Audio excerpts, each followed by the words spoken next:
Hey guys, welcome back to Illumination, at the little corner of the internet where things only start to get really funny if you stare at it long enough. I'm your host Louie, and today is Friday, February the 15th, and if you missed last Tuesday's video, go ahead and catch up by clicking this annotation here. Right there. Today's video is actually suggested to us by a good friend of mine from high school, and in fact he's my very first subscriber ever, so props. My good friend from high school, Antonio Monisit, we just call him Isit for short. He suggested on Facebook that I do a video about my top 10 movies of all time. Now I love making lists, but I hate ranking things, so instead of making it a ranked list, I'm just gonna make it the 10 essential movies that you have to watch. If you haven't seen these movies, you can't call yourself an avid movie viewer, okay? Just can't. Personally, I love cinema. I really love cinema, and it's affected me in great many ways. In fact, a lot of things that I do are actually as a result of being inspired by the movie industry. My photography, for one thing, is actually greatly inspired by cinematographers and how they frame their scenes, stuff like that. So anyway, we're gonna do my 10 essential movies that any and every moviegoer should watch, in fact. And since I promised to keep this video short, we'll get started. First of all, this list is in no particular order, but first up, I'd like to recommend The Godfather.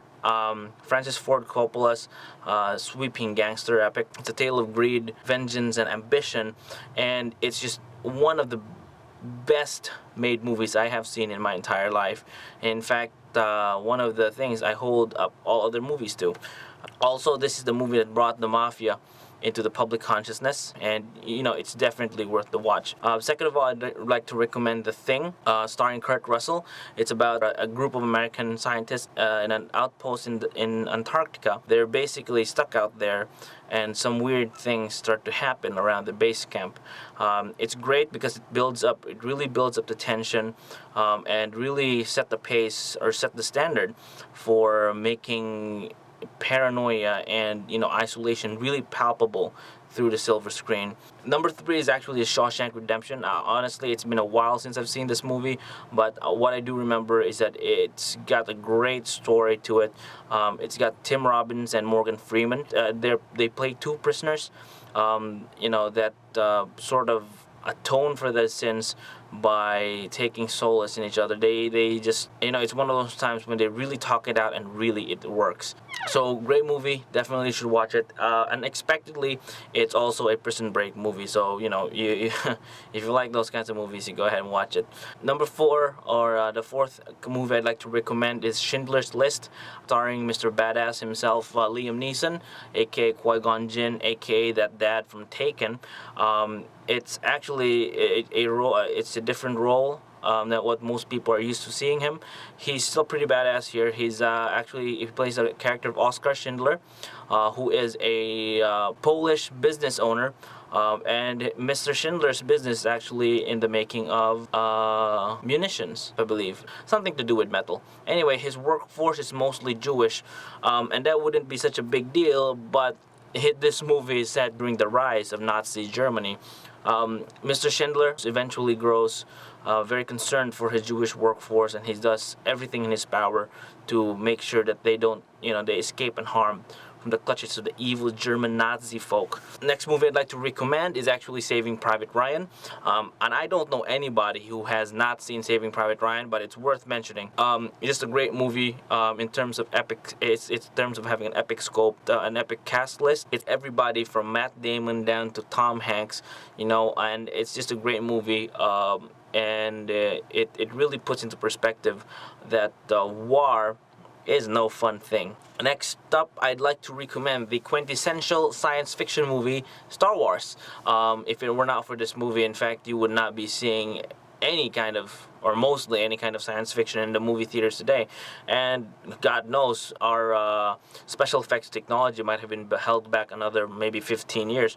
But it's great, or in a phrase you describe it as a space western, and it really brought sci-fi out into the public eye, and made it cool-ish, and really solidified fantastical storytelling as a very viable option for Hollywood. Next is a bit of a cheat. I'd recommend watching the entire Lord of the Rings trilogy. Yeah, I know I said movies, but to me, the entire LOTR trilogy is actually one 9-hour long movie that you have to watch end to end. So any true fan will tell you that you don't just watch one, you have to watch all three consecutively if possible, if at all possible. It's one of those movies that really brings to the front that point I was making earlier about propsmen or people that contribute so much to the movie yet get so little credit. Peter Jackson, the director of this movie, actually hired a company called the Weta Workshop that's out in New Zealand, and they really were the ones who made all of the everything. Basically, they created Middle Earth from scratch. I'd like to recommend also watching The Matrix. I'm sure everybody has seen The Matrix, but you know, it's worth watching again. From time to time, you know, in a single word, you could summarize the entire movie as bullet time. You know, that effect where everything goes so slow you can see the bullets rippling, literally rippling through the air. And you know, this sci-fi action film is just you know, one of those things that made wire fighting, wire fu, and you know, copious amounts of leather insanely cool. And I don't know anybody who didn't want to learn martial arts right after watching The Matrix. And what was really amazing is back when the world was still grasping the concept of an interconnected worldwide network, or the internet, the Wachowski brothers came out with a movie where the machines have literally taken over and made mankind their slaves. So you know, it really drives the point home. Are we the masters of our machines, or are we slaves to them? I'd also like to recommend everyone watch Aliens. That's the second one in the Alien franchise. The first one was great, you know, horror, you know, it's very suspenseful, but the second one really upped the stakes. They have now an entire world that has an alien as a xenomorph problem, and you know, Ripley goes back out there, and it's just one of those movies that continue the long line of sci-fi, science fiction that just really blew everybody's mind at the time. The xenomorph design is also really unsettling. In fact, that's another video I'd probably like to do in the future. Our last movie I'd like to recommend is actually Pulp Fiction. Probably the essential Quentin Tarantino movie to watch. It's one of his subtler movies, if you can call any Tarantino movie subtle, that is. And it's got quite the impressive cast list. I got everybody from Samuel L. Jackson to John Travolta to Uma Thurman to Bruce Willis, Ving Rhames, you know, just everybody who was anybody during the time. And look out for Samuel L. Jackson in this movie. It's really great. Especially when he's reading from that passage in Ezekiel, I think, where he's quoting the Bible. It's really great. It's really powerful stuff. And basically, one of the finer things that really put Sam Jackson as one of the go-to actors in Hollywood.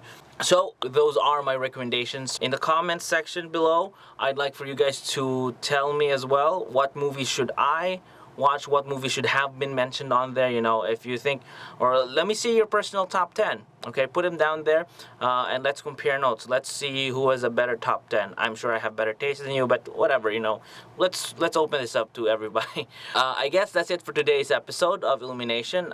It's been great fun diving into this specific topic. I hope you learned a thing or two today, or you're about to go and torrent or download or buy a DVD, wink wink, of any of those movies I mentioned today, and I hope you enjoy those movies.